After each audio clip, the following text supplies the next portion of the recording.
All right, guys, let's talk about the biggest 3 bulk of mistakes that are holding you back from maximum muscle gain and leaving progress on the table from season to season. So number 1 is how you manage that post-show period. To me, it's one of the most important times within any muscle gaining phase is your post-show period. What I always tell clients is 4 to 6 weeks post-show, treat it like a prep. You need to treat it like a prep. There needs to be discipline, and often people find that period harder than actually prep itself. You know, that overriding goal is then taken away from you, and the next goal is very far away. So the freedom to eat, there's not the same pressure to actually stay on plan, and that's when people lose it. You know, I've seen people completely mess up their off seasons within 1 to 2 weeks, like literally 20 to 30 pound a weight gain. Actually, pretty much what you should be gaining across your whole off season period, gone like that, and you're nearly in a place where you're needing to diet within a few weeks. The best off seasons are controlled on the way up. You know, really, we want to be having 30 weeks where we can, you know, ultimately slowly progress body weight, keep body fat to a lower set point as well, and be very, very insulin sensitive and be able to partition that food and not cause digestive distress. So that post-show period, like what I will sort of tell clients, for the most part, we're looking for around 10% gain of body weight within those first 4 to 6 weeks. Really, because first of all, it allows for recovery. We need to gain body fat, we need to be accepting of that, but also we don't need to go completely overboard. So for example, if you were 180 pound on stage within 4 to 6 weeks, 18 pound, I would see as somewhat acceptable. Now, for some people, they need a little bit more. For some people, they need a little bit less. There'll be signs that tell you are recovering. Obviously, blood work being one of them. Secondly, being sleep. And thirdly is your appetite and how that's driving you, because essentially you will be hungry, but this is when discipline has to kick in. So how you control that post-show period is of vital importance. You want to set yourself up for a good 30-week run of gains after this.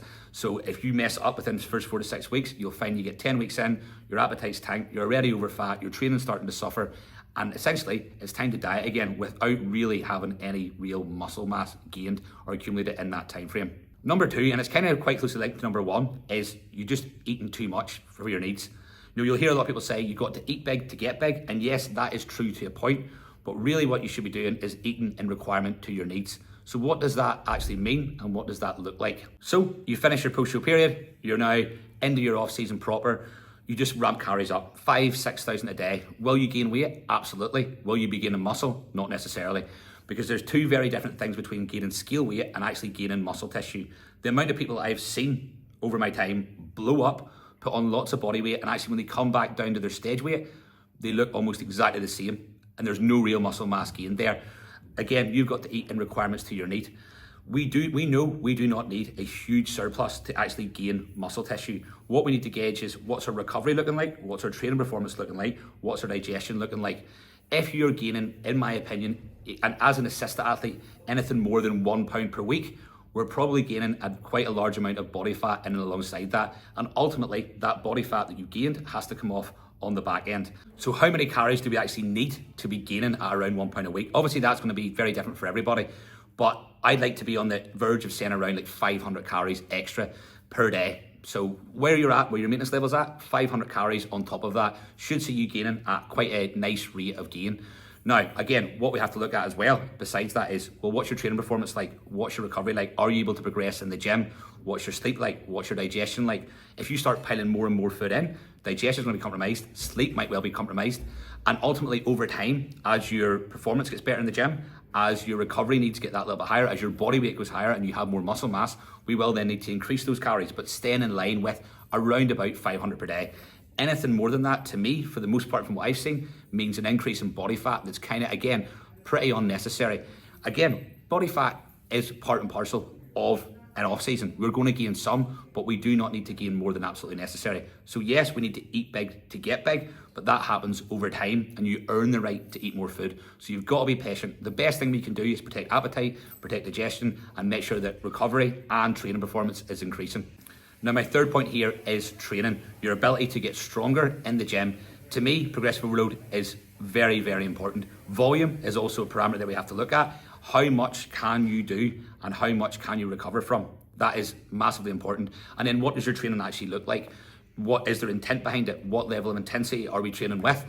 And that should get more over time. Like every week, we want to be getting stronger. Is that always possible? No. But if we're having long periods of time where we're not progressing lifts, we need to look at the amount of food we're intaking, the amount of sleep we're having, and our general recovery, and how much we're actually doing in the training session. Because more is not always better.